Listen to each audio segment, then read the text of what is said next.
घर आलीशान था। ये पता नहीं चल रहा था कि कई महीनों से वहां कोई नहीं रह रहा था। खन्ना अंकल, जो कि इस घर के मालिक थे और दिया के पापा के दोस्त थे, वे भी ज्यादातर विदेश में ही रहते थे अपनी आंटी के साथ। दिया ने फर्स्ट फ्लोर के एक कमरे को चुना, जहां मम्मी की गाहें बगाहें बड़बड़ाने की आवाज कम। मम्मी खुद से बड़बड़ा ही रही थी कि अचानक कॉल बेल बज उठा। अब लो, यहाँ कौन आ गया? हम तो अभी आए हैं। दिया ने दरवाजा खोला। बाहर एक लगभग उस टैक्सी ड्राइवर की ही उम्र का एक लड़का था।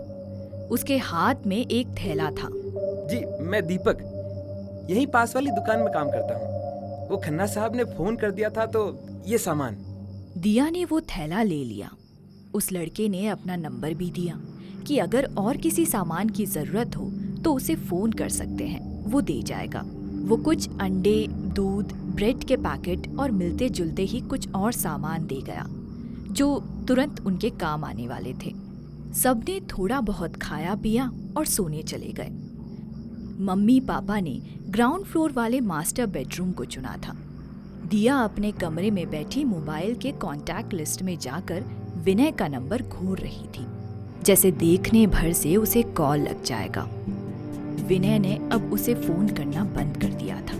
ऐसा नहीं था कि वो उससे बात नहीं करना चाहता था, पर उसे लगता था शायद दिया को ये सब पसंद थी, पर दिया उसे मिस कर रही थी। कुछ देर बाद फोन साइड टेबल पर रखकर बेचैनी से करवटें बदलते हुए उसे जाने कब नींद आ गई। कोई दरवाजा खटखटा रहा था। अम्मा, पापा, कौन आ गया? दिया ने आधी नींद में दरवाजा खोला और ठिठक गई। बाहर का नजारा होश उड़ा देने वाला था। जहां घर का लॉन होना चाहिए था, वहां वो स्टेशन और प्लेटफॉर्म था। वो घबरा कर पलटी। वो घर के दरवाजे पर नहीं बल्कि एक ट्रेन के गेट पर खड़ी थी। घबरा कर वो ट्रेन से प्लेटफॉर्म पर कूद गई। उसने घबरा कर चारों तरफ नजर दौड़ाई। वही वीरान स्टेशन। ये क्या हो रहा था? अजीब सा एहसास था।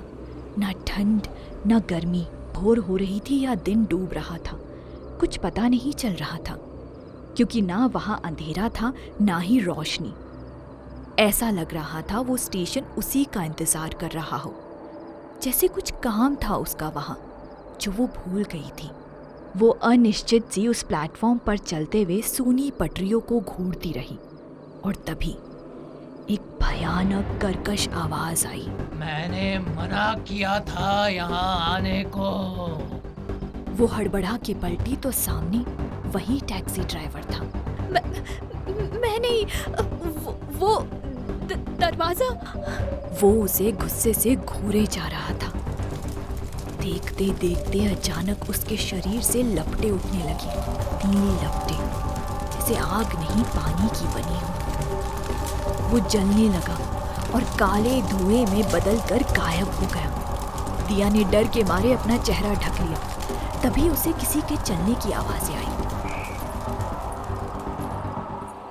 उसने धीरे से हाथ हटाकर देखा। लाल साड़ी में एक औरत चली आ रही थी। उसका चेहरा घूंघट से ढका हुआ था।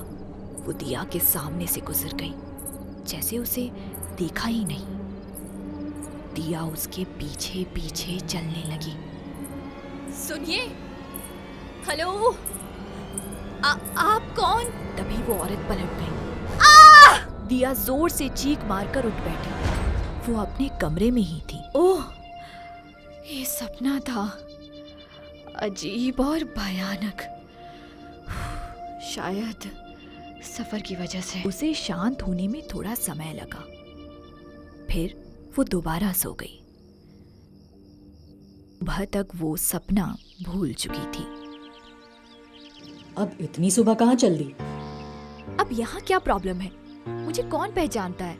घर पर ही रहना था तो हम यहाँ आए क्यों? दिया बड़बड़ाती हुई बाहर आ गई। वो एक हिल स्टेशन था, जहाँ का मौसम ठंडा धुंध भरा था।